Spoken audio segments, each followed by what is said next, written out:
Всем здравствуйте! Чтобы подписаться на мой канал, в правом нижнем углу есть картинка. Нажмите туда, подпишитесь. Рассказ называется «Месть волчицы». Эта история произошла в 1993 году. Как раз была устроена небольшая революция в Москве. Путч, разруха в стране, стрельба из танка по Белому дому, наверное, помнят все. Все пытались прокормиться и выжить в те тяжелые годы для нашей страны. В деревнях был полный упадок, все развалили. Ни колхозов, ничего, жили кто чем мог. Кто занимался охотой, кто не умел охотиться, разводили овец, коз и коров. В нашем селе, которое располагалось возле леса, стоял на окраине дом, там жила семья лесника. Самого мужика звали Андрей, который любил зверей и дикую природу. Может, поэтому он и работал лесником. К тому же он очень хорошо знал повадки диких животных. Когда он возвращался с дальних кордонов домой, Миша, его сын, радостно встречал отца, а вечером он внимательно слушал его рассказы о лесе и старался запомнить их на долгие годы.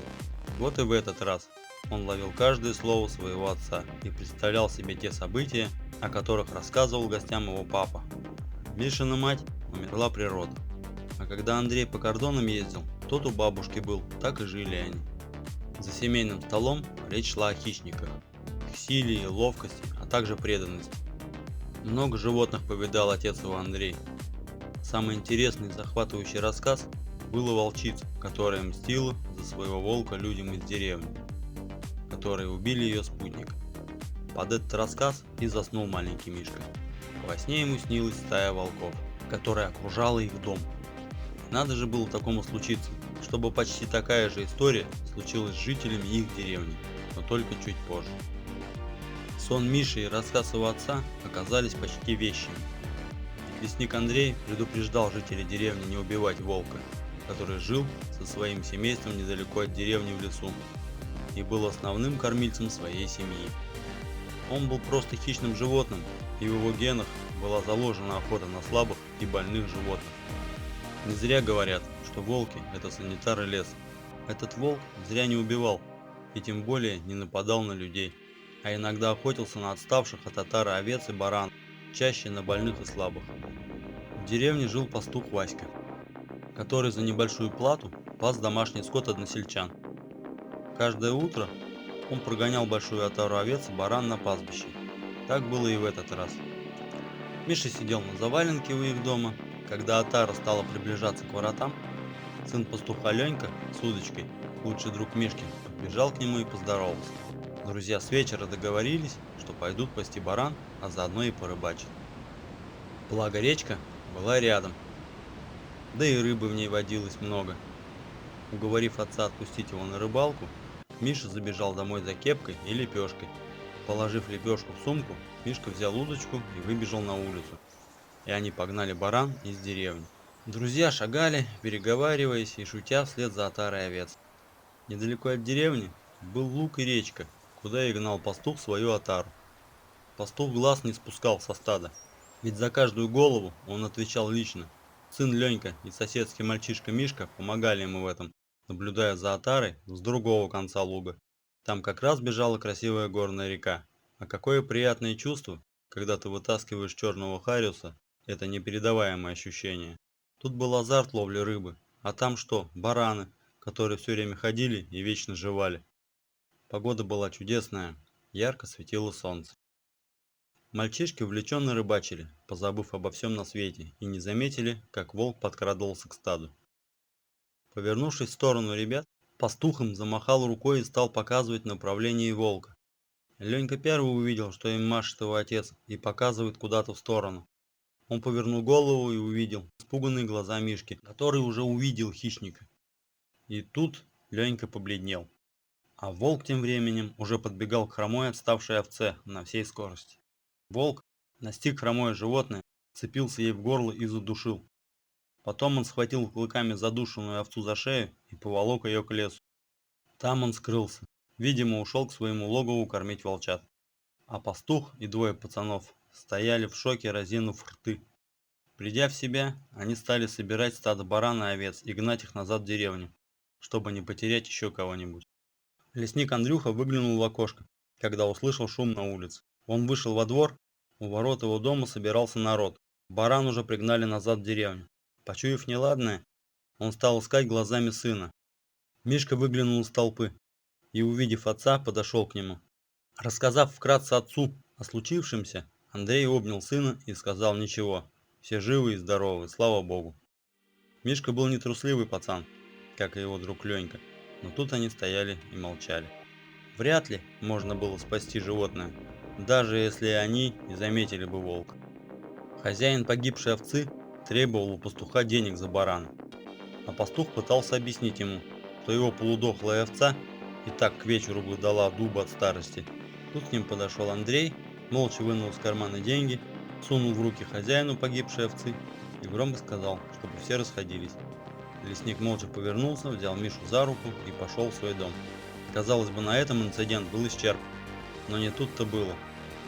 Пастух подговорил несколько охотников из деревни перестрелять весь выводок вместе с волчатами, чтобы спать спокойно и больше не бояться за свой скот. Волка выследили. Раздался выстрел. Раненый волк уводил охотников подальше от своего логова с волчицей и щенками.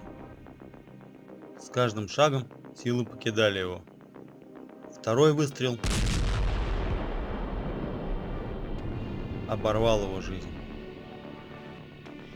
Лесник их предупреждал, чтобы они не трогали волков, но его не стали слушать. Сказали, что волки их в покое не оставят и будут таскать баран. Как и когда убили волка, Миша не видел, так как был дома и не выходил на улицу. Когда на улице снова послышался шум, лесник Андрей встал и сказал сыну: «Мы еще, Миша, горько пожалеем о том, что случилось». Миша не мог понять, о какой мести говорит отец. Лишь выбежав на улицу и увидел своими глазами, как охотники несли на палке убитого ими хищника. Своей победе над волком жители деревни радовались недолго. Каждую ночь волчицы со своими волчатами выли по погибшему отцу и верному спутнику. Волосы становились дыбом от этого воя, спать было невозможно. Собаки поджимали хвосты и скулили в страхе в своих будках. Бараны беспокойно сбивались в кучи в стайках и кружились, издавая при этом громкий шум.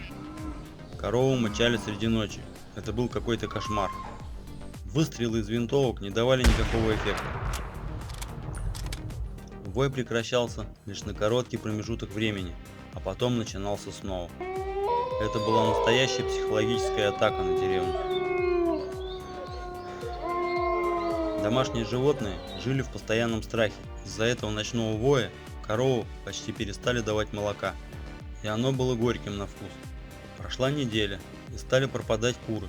Еще через некоторое время волчицы с молодыми волчатами стали вырезать домашних животных. Они просто перепрыгивали через заборы и перегрызали глотки скоту. А еще папа рассказал мне о том, как он стал свидетелем, когда волчица напоследок одним укусом отгрызла полкурдюка у соседского барана. Больше половины скота было убито волчицей и двумя ее волчатами. У некоторых жителей были задушены поголовно все овцы и бараны. Были и те, у кого было всего по 2 барана, и тех загрызли волки. Все молчали. Как дальше им жить и на что? Может, теперь у вас появится хоть немножко мозгов? Что вы от меня хотите? Чтобы я убил их? Я не буду этого делать. Нет у меня такого права отнимать жизнь, которую я не давал. Что же вы молчите? Нечего сказать. А ведь не так давно все хвастались своим опытом по истреблению волков. Волк оказался умнее и благороднее вас. Он ведь кружил и уводил вас от своего логова. А вы этого даже не поняли. Вы его убили, жестоко убили. Волк пожертвовал собой ради своей семьи. За кусок хлеба вы готовы поубивать друг друга. Ну и кто из вас лучше того хищника? Не нужно было его убивать. Достаточно было припугнуть его. Разбирайтесь теперь сами. Не я накликал волчицу на вашу голову. Эту зиму пережить могли единицы, так как поголовье домашнего скота уменьшилось чуть ли не наполовину. Мало того, в сердцах людей был посеян панический ужас. В деревне ходили слухи об оборотне в обличии той волчицы. Охотники решили поставить капканы возле логова, чтобы хоть как-то обезопасить скот и людей в деревне. Поставив капканы, охотники вернулись в деревню. Вечером Лесник с сыном пошли к реке поставить закидушки на таймене. Нашли место, закинули, и вдруг слышит, рядом в лесочке скулит кто-то. Андрей отодвинул сына за себя и сказал: «Пойду посмотрю, может, помочь кому надо». Подошел к кустам, а там волчонок попал ногой в капкан. Сидит и смотрит на лесника, сам мелкий, а шерсть вздыбил на загривке. Андрей медленно к нему подошел, наклонился к волчонку. Тот, видимо, понял, что плохого человека ему не желает, и дал разжать капкан. Волчонок, освободившись, резко отскочил в сторону. Андрей поднял голову, а на него сверху оврага все это время, оказывается, смотрел волчица со вторым детенышем. Тут он подумал о сыне Миши, как он со старой бабушкой останется. Но волчица его не тронула. Была в ее взгляде какая-то благодарность, что ли. Мать с волчатами развернулись и скрылись в ельнике. Он очнулся, когда услыхал, как его кричит Миша. Мальчик потерял отца и пошел его искать. «Ну что, папа, кто там был?» – спросил Миша. «Волчонку я помог, в капкан он попал. Сейчас все в порядке, к маме убежал уже. И мы с тобой домой пошли, поздно уже на улице». На улице уже и вправду стемнело. Когда они подходили к деревне, в небе светила большая луна, и было светло, как днем. И тут на пригорке показались три тени. При свете луны они казались какими-то большими и мистическими животными. Мише стало страшно взаправду, когда послышался вой. Отец сильно сжал руку сына. Троица выла особенно печально в эту ночь.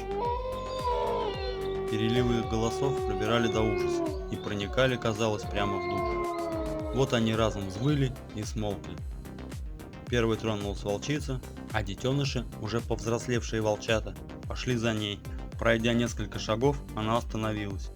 Волчица подняла голову и издала прощальный вой, который подхватили ее дети. А отец с сыном благополучно дошли до дома. Я вот думаю, что добрые поступки иногда лучше, чем выстрелы танков и винтовок. Люди иногда страшнее животных, и это очень больно осознавать. Волки навсегда ушли из этих мест и больше не тревожили жителей этой деревни. Спасибо, что слушали меня. Подписывайтесь на мой канал.